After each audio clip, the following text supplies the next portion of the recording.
आज हम करेंगे क्लास 4 हिंदी एनसीईआरटी रिमझिम बुक का पाठ 8 कौन। तो ये कौन जो है ये कविता है और चलिए पढ़ते हैं कि किसके बारे में है। किसने बटन हमारे कुतरे, किसने स्याही को बिखराया, कौन चट कर गया दुबक कर घर भर में अनाज बिखराया। दोना खाली रह गया, कौन ले गया उठा मिठाई, दो टुकड़े तस्वीर हो गई, किसने रस्सी काट बहाई। कभी कुतर जाता है चप्पल, कभी कुतर जूता है जाता, कभी खलीता पर बनाती अनजाने पैसा गिर जाता। किसने जिल्द काट डाली हैं, बिखर गए पोथी के पन्ने, रोज टांगता धो धो कर मैं, कौन उठा ले जाता छन्ने।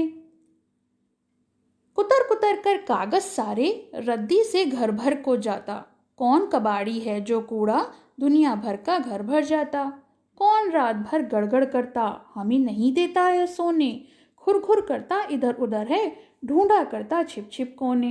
रोज रात भर जागता रहता, खुर खुर इधर उधर है धाता, बच्चों उसका नाम बताओ, कौन शरारत यह कर जाता।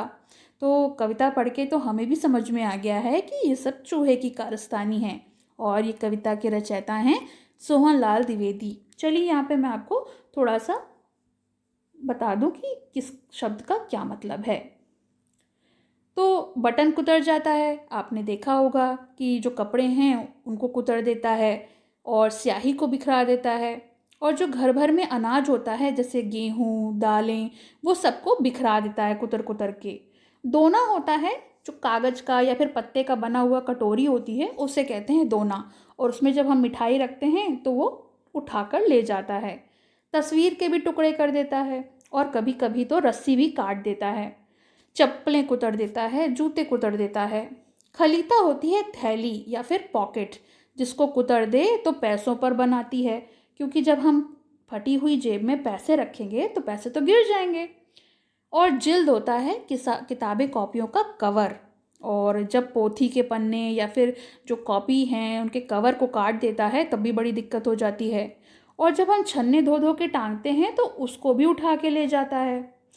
घर भर में जितनी भी रद्दी होती है उसको कुतुर कुतुर के बिल्कुल कबाड़ी बना देता है, पूरे घर में बिखरा देता है, और रात भर गड़गड़ गड़गड़ करता रहता है, इधर उधर भागता है, सोने नहीं देता, छुप छुप के रहता है, रोज रात भर जगता रहता है और पूरी रात तबाही मचाए रहता है।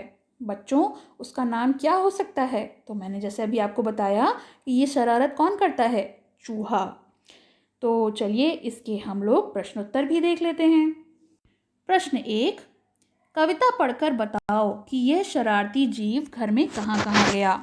तो उत्तर है, ये शरारती जीव कपड़ों में, पुस्तकों की अलमारी में, रसोई घरों में, तस्वीर टंगी दीवार पर, जूते रखने के स्थान पर, कपड़े फैलाने की डोरी पर और घर के प्रत्येक कोने कोने में गया। प्रश्न ख, किस तरह से चीज़ों का सबसे ज़्यादा नुकसान हुआ। तो उत्तर है, सबसे ज़्यादा नुकसान अनाज, कपड़ों और पुस्तकों का हुआ। प्रश्न ग, कविता में बहुत से नुकसान गिनाए गए हैं, तुम्हारे हिसाब से इनमें से कौन सा नुकसान सबसे बड़ा है और क्यों। तो उत्तर है, इनमें से पुस्तकों का नुकसान सबसे बड़ा है, क्योंकि जो पुस्तकें हैं वो बहुमूल्य होती हैं, यदि पुरानी पुस्तक खराब हो जाएं तो वो दोबारा नहीं मिल सकेंगी। प्रश्न घ, इस कविता में किसकी शैतानियों की बात की गई है और तुमने कैसे अनुमान लगाया। तो उत्तर है, इस कविता में चूहे की शैतानियों की बात की गई है, क्योंकि चूहा कपड़े, रस्सी और किताबें कुतरता रहता है। वह रात भर घर में खुरखुर करता रहता है और सोने नहीं देता।